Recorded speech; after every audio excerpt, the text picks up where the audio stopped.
the growth in EV adoption has really slowed over the past several months. And your team's been looking at some of the technological advancements that might be needed to get things going again or make more consumers feel comfortable making the switch. What stood out the most to you? Was it, improvements in batteries? It seems like that is the big thing, one of the biggest things that has to get fixed. Yeah, so we've made tremendous incremental gains over a long period of time. So we can get to now, it's not that hard to do a car that has 300-mile range. But the problems with it is that it's expensive. The battery chemistry is full of rare materials, which are hard to get. So what we really need is battery chemistry that is less expensive, has easier to find battery materials, and has a huge amount of energy density. If we're able to increase the energy density of batteries just 50%, that lightens the vehicle tremendously, increases the range, and reduces the cost because they'll have fewer materials. So there's a bunch of exciting chemistries out there. The trick is they all work great in the labs, but you got to commercialize them. So there's sodium ion, which uses sodium, which is salt, and is all There's over so the much of place. it, right? It's in all the oceans. Right, right. Easy to find. The Department of Energy's Argonne National Laboratory is looking to develop that, and with a cathode material that replaces lithium ions with sodium. And of course, so much easier to mine, so much easier to get to. It would cost a third less than a lithium ion battery. It would, but it also is going to take time to get this. And it also is going to be a little heavier because sodium is heavier than lithium. Um, there's also lithium manganese iron phosphate. Iron and phosphate are affordable and available. So that's another way to substitute other materials in. But again, that needs development. And the lifespan could be shorter than the lithium iron phosphate cells that we have now. But it does have higher energy density. And there's lithium sulfur. Sulfur, again, is another ubiquitous element. It's easy to find. And it's the same strategies here. Lighten is a company that's trying to develop these batteries, and it's working in non-automotive applications now, such as drones and satellites, but it plans to bring this technology to cars too. So that's one angle. Another angle is changing the structure. So solid state batteries. This is something that Toyota is really pushing. And the technology does work at a small scale. But as Andrew Colclazier at the National Renewable Energy Laboratory in Golden, Colorado says, getting it to scale is really hard. Now, Toyota says it has a plan, it's investing a lot of money, but realistically, it's going to be the early 2030s before we see this solution. Yeah, it's definitely going to be a long transition. I mean, the whole changeover to EVs is going to take time, but it's exciting that there are so many people working on so many different solutions. Like maybe none of them is the silver bullet, but if more affordable options can come around, or maybe there is a breakthrough or something that gets learned that nobody's even working on yet, but in 2035, 2040 is going to make a huge difference. We'll Yeah, see. it's going to come. It's going to come. I think it's going to come 2030-ish, and we'll start to see some of the stuff roll out at the end of this decade. There's so many people working on it, and the science behind this is starting to be very well understood. So with all the billions and billions of going into it, it's going to get solved. It's just not going to get solved instantly. And this is somewhat like the autonomous vehicle hype. Everybody thought there would be self-driving cars almost immediately. So everybody thought we would transition to electric vehicles almost immediately. And we have really good electrical vehicles out there now. They're still just a step away from operating exactly like gas cars. But over the next 3, 4, 5 years, they're going to get there. And I think we're going to see a really quick transition. Remember how fast we went from the VCR to DVDs to streaming?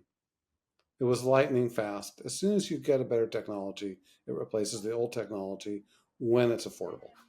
Yeah, exactly. It's the affordability part. That's what the battery is such a burden to. But for the overall ecosystem, energy storage also plays a big role. How's that playing out? Well, this is one of the really interesting byproducts of the electric vehicle revolution is that a lot of this technology is application to other industries. So if you think about a hydrogen fuel cell car, a hydrogen fuel cell car is an electric car where the electricity is generated by fuel the fuel cell rather than by a battery. And that has not taken off with vehicles at all, despite Toyota's efforts. But Toyota and others have had some real progress in developing energy storage systems for hospitals, for data centers. We're going to see these roll out over the next 4 or 5 years. And we're going to see a lot of different ways people will store energy. There'll be battery farms. All the spent batteries coming out of electric vehicles will go into two places. The ones that still have considerable useful life will go into a battery farm, and the battery farm will sit there and will get turned on when there's a power outage or some sort of crisis, or everybody's using their air conditioning at 5 p.m. in the afternoon, and the local utility needs more power. Um, so that's one thing. The other place they'll go is to recycling, and there's a piece in our project on how the recycling is going to work. It's already started, and this recycling is not just for spent auto batteries or waste from battery factories, but also people are collecting cell phone batteries, laptop batteries. Batteries are such a ubiquitous component of so many different things right now in consumer products that all those can be collected. They all have lithium and cobalt and other important materials that can be recycled into new batteries. So this whole infrastructure is moving quite quickly, and we just have to be patient. 10 years from now, it's going to be a dramatic change. Yeah, one of the things that kind of underpins a lot of the thinking, right, is people want their electric vehicles to act just like their gas cars. They want to use them just like they use their gas cars.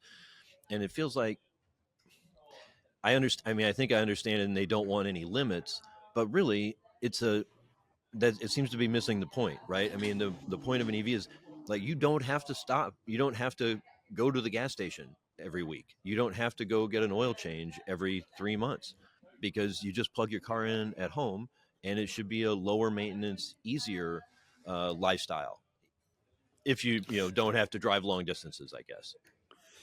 They're proving to have real advantages. One of the things, though, that is happening is everybody's going to the Tesla supercharger network system and the Tesla charging standard, which simply is better technology. Tesla's charging network is far more reliable, far easier to use than just anybody else's network. And as the automakers and the other networks move to that system, a lot of the angst that comes with charging is going to disappear. And so then people will be able to go. It's amazing to see the supercharger system work. You plug your car in and you can see the needle move. It's a visual experience. You go get your latte and come out, and you got an 80% charge in 20 minutes. Um, and that's only going to get faster with successive generations of charging systems. So there aren't going to be very many compromises in the future. It's just going to take a few more years to get there. And as you point out, there are these huge advantages. To be able to charge your car if you have a garage or a charging port at home overnight and never go to a gas station is a huge advantage. It saves time, it's convenience, and there's another factor in it. Generally, the cost per mile for driving on electricity now is less than the cost per mile for filling up your car with gas or diesel. In virtually every state, there might be just one or two states where that's not true, but at this point, that is true, and it's less polluting because most of the grids are moving to fewer away from coal and even away from natural gas or to less polluting sources of electricity.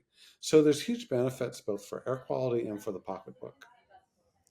So many moving parts, some of them moving slowly, some faster than others. I know that you and the team are going to stay on top of it all. Jerry Hirsch, editor on the Tech and Innovation team at Automotive News. Thanks so much for joining me. Thank you.